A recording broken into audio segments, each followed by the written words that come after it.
Maka dari itu, dari proses ini saya bahagia, semoga sampai tahap selanjutnya, sampai pernikahan dilancarkan oleh Allah Subhanahu wa Ta'ala.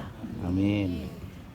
Saya lihat prosesnya, ada satu makalah Arab mengatakan Al-Mahabbah. Al-Mahabbah atau cinta itu mahabbatul zat wala sifat. Bahwa cinta itu tidak membutuhkan sifat. Cinta yang hakiki itu adalah cinta yang zati.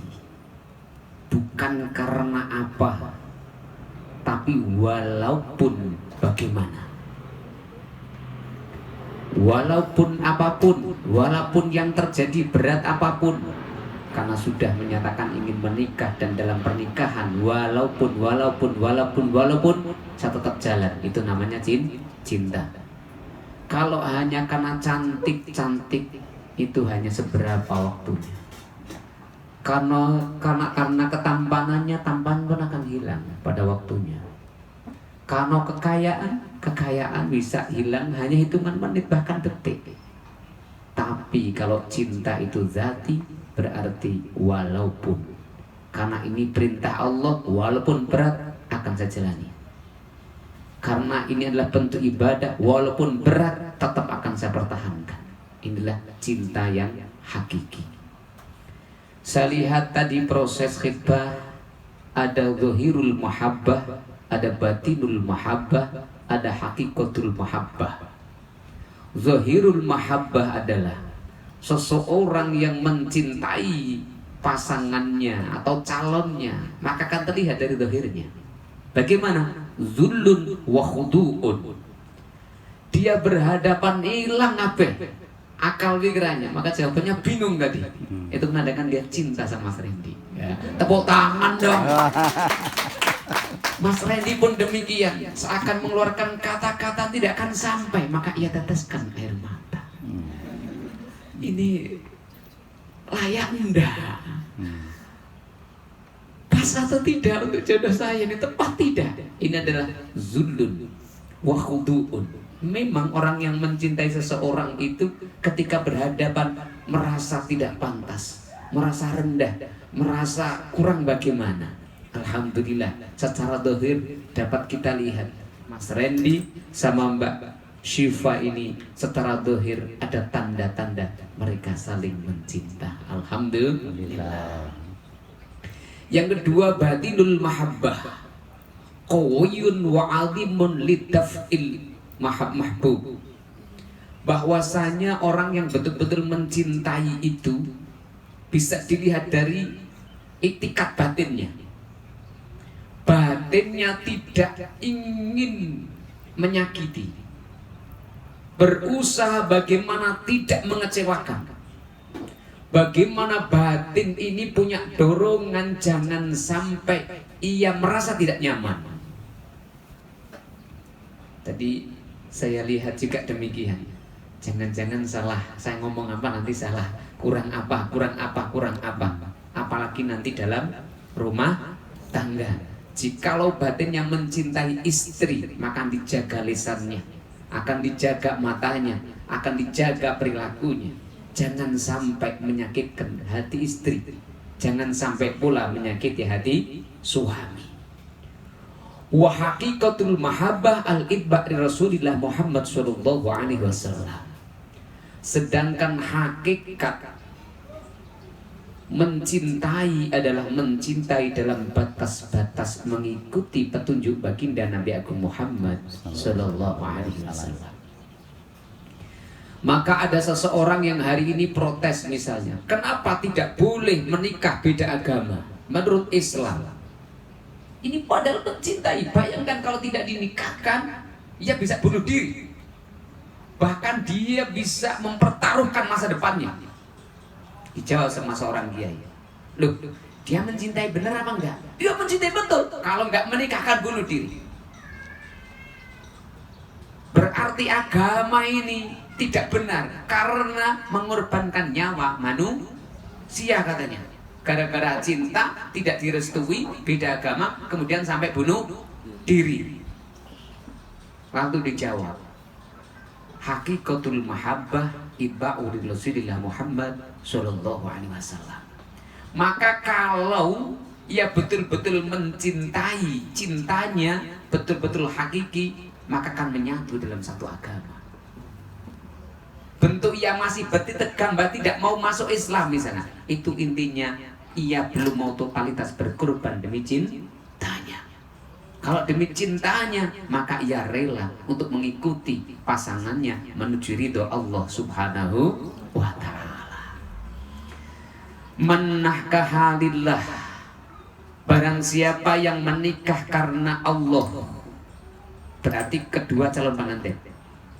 Man angkaha lillah, siapa yang menikahkan karena Allah, berarti kedua. Bisa baik Pak Paijan maupun Pak Antoni, keluarga besar meniatkan pernikahan ini karena Allah. Istahaqqa wilayatullah, maka keluarga akan dibangun oleh Mbak Syifa dan Mas Randy ini akan menjadi keluarga yang dicintai oleh Allah subhanahu wa ta'ala. Jadi yang diperintah untuk menikah dan menikahkan itu tidak hanya pengantinnya, tapi juga keluarganya. Keluarganya menikahkanlah anak-anaknya karena Allah, yang menikahlah juga karena Allah. Ketika mereka mampu mengkondisikan di kondisi ini, mengkondisikan niat yang seperti ini, istahaqqa wilayatullah, maka keluarga ini akan terbentuk, akan maujud menjadi keluarga yang dicintai oleh Allah subhanahu wa ta'ala.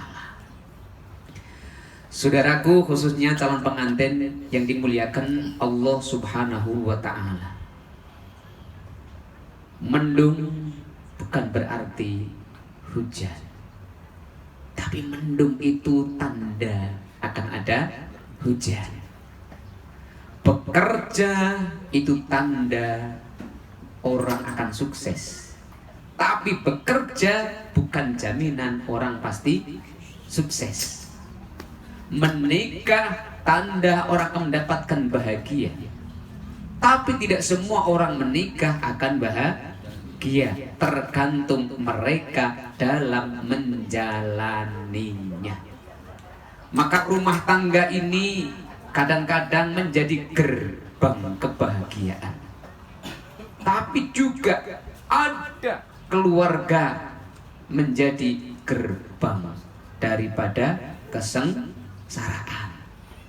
Tergantung dari prosesnya dan cara menjalani keluarga tersebut. Maka doa kita bersama, semoga nanti keluarga yang dibangun oleh Mbak Syifa dan Mas Randy menjadi keluarga yang diridhai oleh Allah subhanahu wa ta'ala, keluarga yang sakinah, mawaddah, warahmah. Al-Fatihah. A'udzu billahi minasyaitonir rajim. Bismillahirrahmanirrahim. Alhamdulillahi rabbil alamin. Ar-Rahmanir Rahim. Maliki yaumiddin. Iyyaka na'budu wa iyyaka nasta'in. Ihdinas siratal mustaqim. Siratal ladzina an'amta 'alaihim ghairil maghdubi 'alaihim waladdallin. Amin. Sebelum melangkah kepada pernikahan, kita harus bisa membedakan arti nikah dan juga kawin. Nikah itu yusirul ghina, wa zina yusirul faqra. Seseorang yang menikah dan menjaga pernikahannya akan dijamin rezekinya barokah oleh Allah subhanahu wa ta'ala. Tapi seseorang yang kemudian bermain-main dengan hukum Allah, melakukan perzinaan, yusirul faqro, pasti akan hancur. Bisa jadi hancur martabatnya, bisa jadi hancur kekeluargaannya, bisa jadi hancur karirnya. Maka ini langkah yang baik Mas Randy dengan Mbak Syifa mau menikah, semoga menghantar mereka menuju kesuksesan, menuju kebahagiaan dunia dan akhirat. Amin Allahumma amin. Maka Rasul menakatan tanakahu wa tanasalu. Hari ini anak-anak kita sering malah terbalik kaidahnya. Rasul perintahkan tanakahu baru tanasalu. Menikahlah baru bagaimana kamu mengusahakan punya keturunan. Tapi hari ini banyak sekali generasi-generasi tanasalu baru memaksa tanakahu. Kawin dulu baru nikah. Idealnya seharusnya yang benar nikah dulu baru kawin. Karena nikah dengan kawin ini beda. Kalau nikah itu biasanya rame-rame. Besok mau rame-rame tak Mas? Iya. Ini lamar udah segini, kalau besok menikah lebih rame lagi. Amin Allahumma amin. Tapi kalau kawin senengnya sepi-sepi, ya kan? Orang mau kawin apa ada kawin di lapangan? Enggak ada kan? Kawin piye carane ora konang, sepi-sepi. Menikah itu bajunya pasti bagus-bagus. Ya kan? Udah pesan baju belum Pak Syifa? Belum ya. Itu pesan bareng ya. Diukur yang bener ya, biar enak dipakainya ya. Nah, jasnya juga gitu ya Mas ya. Mau pakai pakaian Riau sana. Mau kayak Raja Riau nanti. Tapi kalau kawin malah kadang-kadang nggak pakai baju. Beda ya. Kawin dengan nikah ini beda. Terus kawin dengan menikah itu beda. Orang kalau menikah siap untuk saling menghargai. Karena suami istri ini satu partner yang sejajar. Maka untuk keberlangsungan pernikahan harus ada bermusyawarah. Sedangkan kalau kawin itu bukan saling menghargai, tapi malah saling menekan. Itu yang satu menekan ke timur, yang satu menekan kemana? Ayo ke barat. Ini. Jadi bedanya di situ. Jadi kalau nikah itu saling apa? Menghargai, kawin itu saling menekan. Ini bedanya. Semoga ini nanti sampai jenjang pernikahan yang diridhoi oleh Allah Subhanahu wa taala. Menikah adalah satu bentuk ibadah yang paling panjang.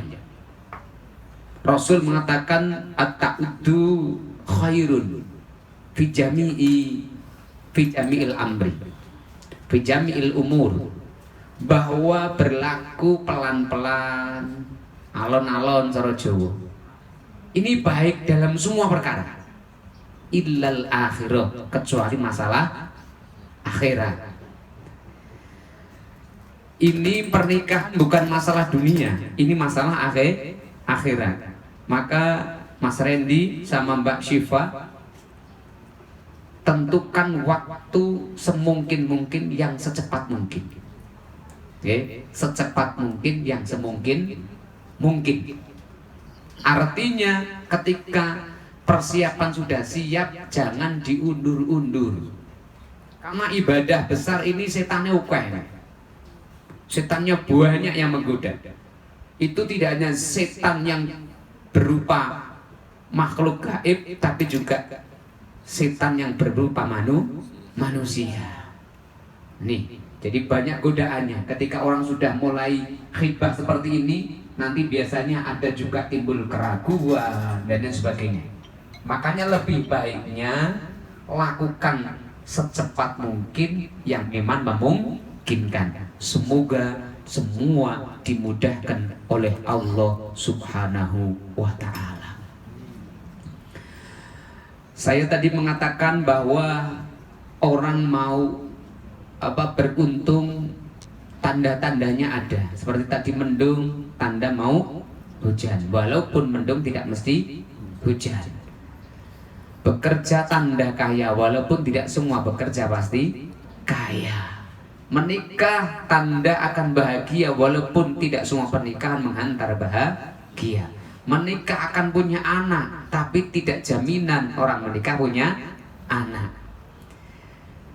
Arba'un min sa'adatil mar'i, 4 perkara ini tanda bahwa orang ini akan mendapatkan sa'adah, kebahagiaan, keberuntungan fid dini wa dunya wal akhirah. Apa 4 perkara ini? Jika kita mampu melaksanakannya pasti, karena tanda-tandanya pasti. Kalau tanda-tandanya pasti berarti akurasinya jelas. Antakuna zaujatuhu solihatan. Orang yang mendapatkan keberuntungan itu kalau mendapatkan, andaikan dia seorang laki-laki mendapatkan istri yang solihah. Jikalau perempuan mendapatkan suami yang solih. Solihah ini bahasa Arab. Bahasa Indonesia atau Jawanya bagus. Lebih kerennya lagi ganteng. Mbak Siva saya tanya, Mas Randy ini ganteng enggak ya? Ganteng, alhamdulillah. Mas Randy saya tanya, Mbak Siva ini cantik enggak ya? Cantik jelas. Saya tanya sama bapak-bapak aja deh. Bapak-bapak ini Mbak Siva ini cantik enggak nih? Cantik. Mas Randy ini ganteng enggak nih ibu-ibu? Ganteng, alhamdulillah. Berarti cantik sama ganteng bertemu, semoga tanda kebahagiaan, tanda keberuntungan. Amin Allahumma amin. Tapi yang dimaksud ganteng dan bagus soleh menurut Allah beda dengan kita. Kalau kita, mohon maaf, cantik itu atau ganteng itu kalau kulitnya langsat, semu putih merah seperti ini misalnya. Pak siapa ini namanya ini? Itu seperti Mas Randy misalnya. Terus kalau perempuan katanya lambene nyigar delima. Apa gini nyigar delima? Pernah membelah delima ya? Ya begitulah. Bibir seorang perempuan cantik katanya begitu definisinya. Terus katanya bangke aneh kebu meteng. Persa kebu meteng betul. Kerbau yang lagi hamil itu loh. Widut. Itu definisi orang Jawa sama Sumatera mendefinisikan kecantikan dan kegantengan begitu. Tapi menurut Allah bukan begitu. Cantik dan apa? Dan ganteng menurut Allah itu, dan menurut Rasulullah tidak begitu. Menurut Allah dan Rasulnya mengatakan kalau laki-laki ganteng itu ar-rijalu qawwamuna 'alan nisa bima faddalallah. Laki-laki ganteng sekalipun pesek hidungnya, sekalipun hitam legam kulitnya, sekalipun bak seperti tembakau apa ini rambutnya, sekalipun pendek seperti tuyul. Enggak ada yang kayak tuyul ini ya. Ini maaf ini. Tapi laki-laki itu kok bertanggung jawab. Bertanggung jawab atas pendidikan keluarganya, tentang agamanya, tentang nafkahnya. Ini disebut dengan laki-laki ganteng. Untuk apa ganteng? Irunge, ganteng kulitnya, ganteng wonge, tapi nggak bertanggung jawab. Tapi kebetulan ini Mas Randy yang ganteng wonge. Semoga juga ganteng perilaku nih. Amin Allahumma. Amin Allahumma. Kalau perempuan bagaimana? Cantik menurut Allah dan Rasulullah ini semua berpeluang untuk cantik. Bagaimana? Fasolihatun qanitatun hafidhatun lil ghaibi bima hafidallah. Perempuan yang cantik itu satu, rajin beribadah. Saya tanya bapak-bapak ini, ibu-ibu rajin ibadah atau Pak? Awak jangan bilang enggak, nanti di rumah masalah nanti. Semua rajin ibadah nggih? Oh berarti cantik-cantik semua. Alhamdulillah. Yang kedua, bila ia punya suami maka ia akan taat pada suami. Ini perempuan solehah begitu. Terus yang ketiga, bisa menjaga diri ketika berpisah dengan suami, menjaga dirinya, menjaga hartanya, menjaga keluarganya. Karena hari ini banyak suaminya pergi, tiba-tiba orang Jawa bilang ayo mama pergi malah supir aja amberke. Baru saja buka pintu naik mobil dia sudah WA sama yang lain. Cepetan dong, ini Pumpung lagi berangkat.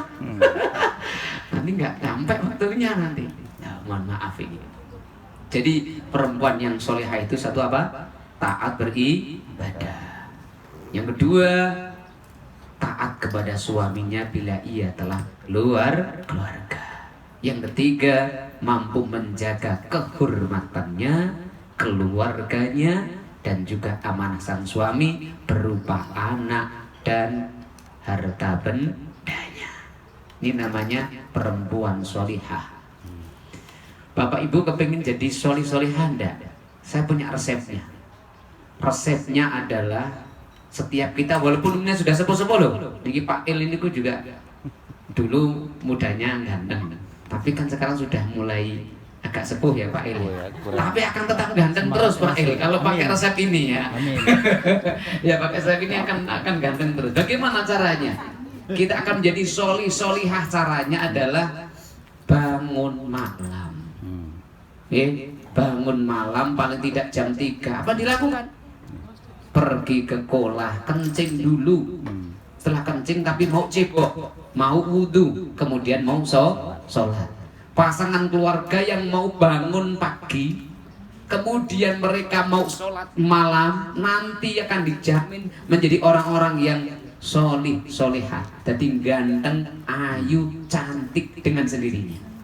Semoga kedua pengantin nanti bisa mengistiqomahkannya. Amin. Allahumma amin.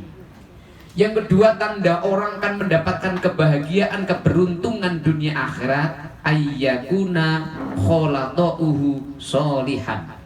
Yang kedua, ia akan suka untuk duduk-duduk, untuk bergaul dengan orang yang soleh. Ahlul ma'ruf berkembang, ahlul mungkar juga berkembang. Orang yang bermaksiat kepada Allah perkembangannya cepat. Demikian juga orang yang baik juga berkembang. Ketika orang dulu mengatakan kalau kita duduk dengan orang yang pakai minyak wangi, kita akan mendapatkan harumnya. Kalau kita duduk di tempat orang yang sedang membuat apa? Membuat arang, tahu arang ya? Jika juga akan mendapatkan bau daripada. Nah ini kita duduk di sini, sana buat sate, bau nggak?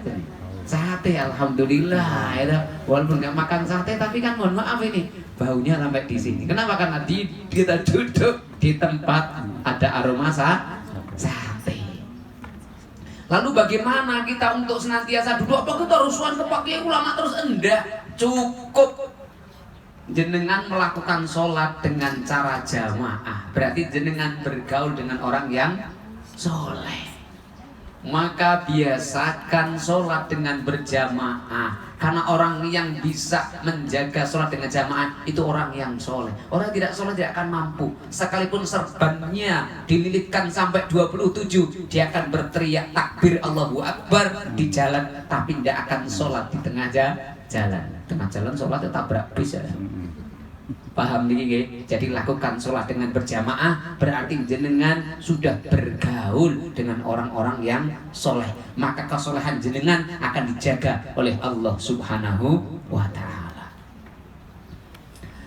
Selanjutnya, wa auladuhu abroron. Orang ini termasuk orang yang akan mendapatkan keberuntungan, kebahagiaan ketika mempunyai anak-anak yang baik. Betapa bahagianya ibu dengan punya anak jenengan mau hormat. Permisi Pak, mohon maaf Pak, dipanggil iya Pak, mendekat ya.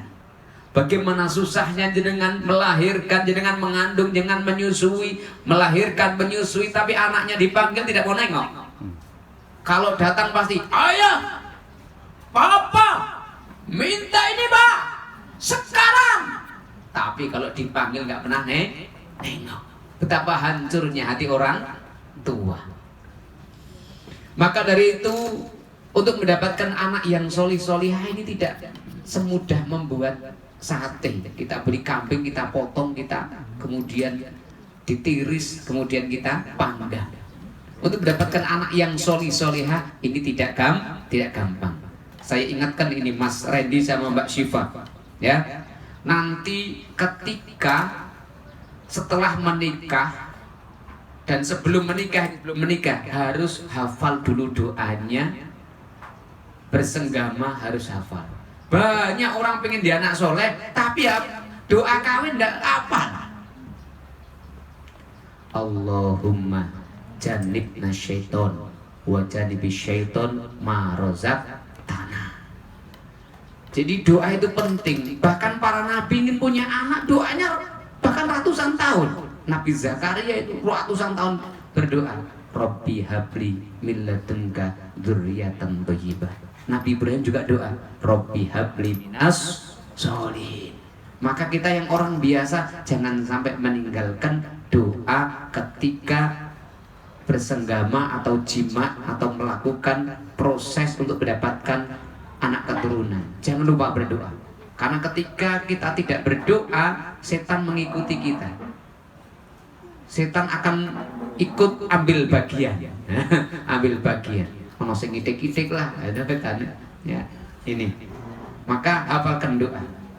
Yang kedua, harus pakai tata krama. Walaupun itu istrimu, walaupun itu adalah suamimu, tetap pakai tata krama. Tidak boleh melakukan hubungan suami istri dengan keadaan tanpa sehelai benang pun di tubuh kita. Tidak boleh. Dan yang ketiga, biasakan sebelum melakukan hubungan dengan berwudu mensucikan diri dulu. Jangan sampai pulang kantor urung atus urung opo-opo wis orang Jawa bilang cingkri. Apa cingkri? Begitu ketemu langsung main, jangan. Lakukan dan kondisikan. Semoga anak-anak nanti menjadi anak-anak yang solih dan solihah. Amin Allahumma. Amin Allahumma. Saya dengar yang keempat ini Mas Randy sama Mbak siapa? Mbak Siva berada di Jakarta. Untung tidak di Amerika, untung tidak di Australia. Karena wa ma'isyatuhu fi baladi. Termasuk orang yang beruntung adalah ketika jatah rezekinya berada di negaranya sendiri. Semoga 4 hal ini Allah anugerahkan kepada Mas Randy dan Mbak Siva mampu mewujudkan keluarga yang sakinah, mawaddah, warahmah. Al-Fatihah. A'udzu billahi minasyaitonir rajim. Bismillahirrahmanirrahim. Alhamdulillahi rabbil alamin. Ar-Rahmanir Rahim. Maliki yaumiddin. Iyyaka na'budu wa iyyaka nasta'in. Ihdinas siratal mustaqim. Siratal ladzina an'amta 'alaihim ghairil maghdubi 'alaihim waladdallin. Rabbi ighfirli wa liwalidayya walil mu'minina amin. Makaten lan semanten ban ngapunten ihdinas siratal mustaqim siratal anbiya wal mursalin. Wassalamualaikum warahmatullahi wabarakatuh. Doa